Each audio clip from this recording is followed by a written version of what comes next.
For the uninitiated, SEO is the buzzword of all buzzwords when it comes to lead generation. But for most real estate agents, especially the ones that have not done the research to figure out how this all works, have this unrealistic expectation that SEO is the solution for all of their problems. But I do need to mention that trying to rank for the keywords that you think are gonna make you a business is extremely difficult, especially when you're competing with the large players in the industry. Emmanuel here, and in today's video, I wanted to give you a high-level overview of how you can strategize your digital marketing campaign to try to beat those behemoths in the industry like Zillow, Redfin, or Realtor.com for the keywords that you're vying for.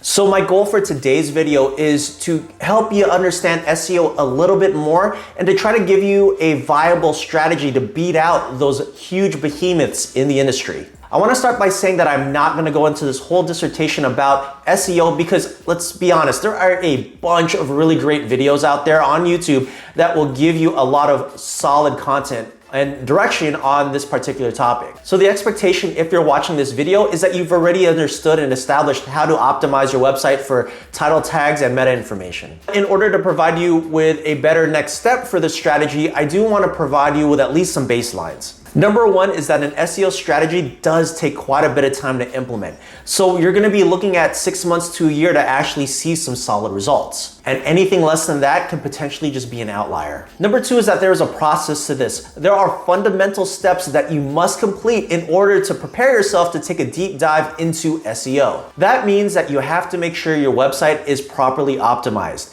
You also have to make sure that your landing pages or your lead capture page or your lead magnet, your squeeze page, whatever you want to call it, it's also properly optimized for the keywords that you're targeting. And lastly, you want to make sure that you have all of your conversion tracking and analytics set up so that you could be monitoring and measuring your data. And number three is that we're not going to be targeting the vanity key terms that everyone seems to love. What I mean by vanity key terms are the key terms that are high traffic, high competition.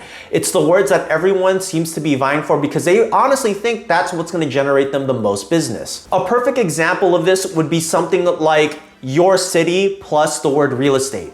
So maybe something like New York real estate or Los Angeles realtor or San Francisco real estate agent. These are all high competition, high traffic key terms. Everyone is vying for these key terms, and trying to rank for them, especially right in the beginning, is going to be extremely difficult. Plus, if you're a behemoth like Zillow, you've already optimized your entire website and all your campaigns to target these particular key terms. So trying to topple off a giant like that is going to be next to impossible. Instead, we're going to be going after the low-hanging fruit, or in this case, they're called long-tail keywords. And if you know anything about search engine optimization or search engine marketing, you know that the money keywords are actually in the long tails. So with all that being said, what I've done is I've essentially broken down a 5-step strategy that you can use to implement in your digital marketing campaign for SEO. And by all means, if you have any questions about this particular strategy or a way to implement or deploy it, you know how to get a hold of me, you know how to get a hold of us. Feel free to reach out and we will be happy to help you. So step number one is to identify your ideal customer. If you've watched my videos before, you know how much I've emphasized identifying a customer avatar or your ideal customer because of its importance to really you and your expertise. And this is simply because we want to be targeting people that you really truly want to work with and in a field where you have a massive amount of knowledge for. I know what you're thinking, and it's probably that, what does this have to do with SEO and the keywords that I want to rank for? But let's have an honest conversation here.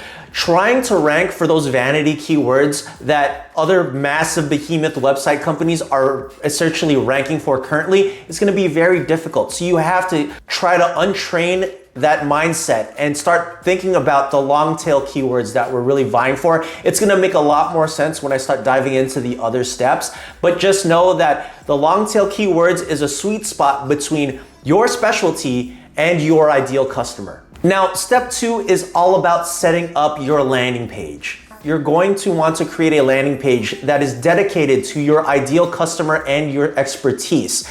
And you're gonna wanna make sure that you're optimizing that web page for all the traffic that you're gonna drive to it. Because at the end of the day, this is the page that's gonna rank on Google to try to capture those leads. So for example, if you specialize maybe in foreclosures in a specific area, then you want to have that landing page resonate with that particular phrase and area. So the example I can use is if I specialize in foreclosures in Pasadena, California, then I'm gonna make a page that's dedicated to foreclosures in Pasadena. So the rule of thumb here is that Google will always reward the most relevant pages. So you wanna try to optimize for this particular expertise and location as much as possible to get better search engine rankings. Now, step 3 is all about doing the keyword research. And for those of you that don't really know too much about SEO, keyword research is one of the fundamental steps when it comes to initiating an SEO campaign. Now, most digital marketers will recommend that you use tools like SEMrush or maybe Moz or Neil Patel to figure out what keywords will rank for you.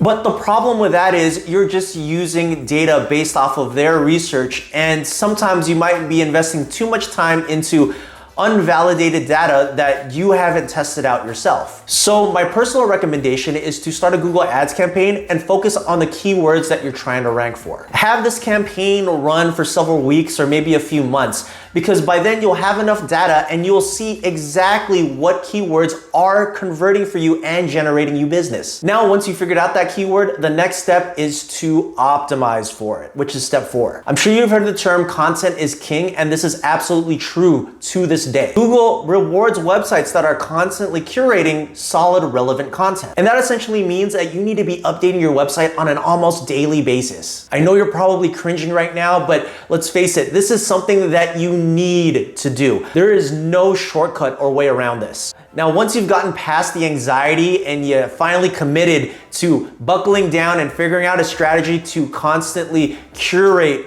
and cultivate content on a regular basis, on an almost daily basis for that matter, then it's a matter of optimizing that content for the keyword that you identified in phase 3. And that essentially means that you're going to internally link the anchor text for the keyword that you're vying for in all of your blog posts back to that landing page. And that takes us to step 5, which is the final step, which is link building. So if you haven't heard this term before, it's essentially having other relevant websites linked back to your website. So let me give you a quick history lesson on how this came to be. Back in the day, people used to keyword stuff their web pages so that they can easily rank higher on Google or search engines. And that's simply because the old school algorithms base their search engine rankings off of keywords within a web page. Then eventually over time, the search engine gods, aka Google, decided that, you know what? People found a way to cheat the system and we need a more viable strategy to show relevancy. So instead they decided to change the algorithm and focus primarily on backlinks. What they said was each backlink is essentially an endorsement to that company.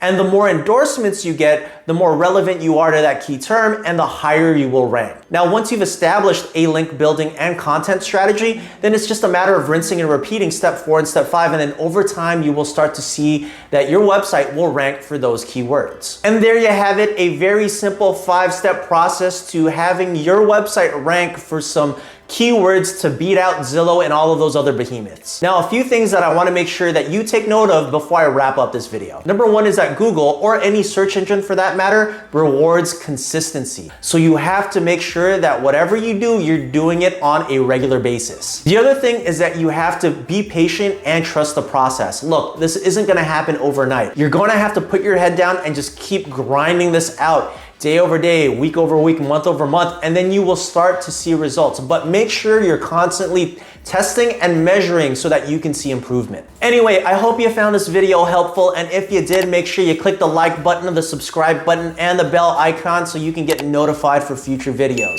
Additionally, if you need help with coming up with a content strategy or maybe SEO, please feel free to reach out. It's one of the things that we're experts in, and we will be happy to help. That being said, I hope you have a wonderful day, and I will see you on the next video.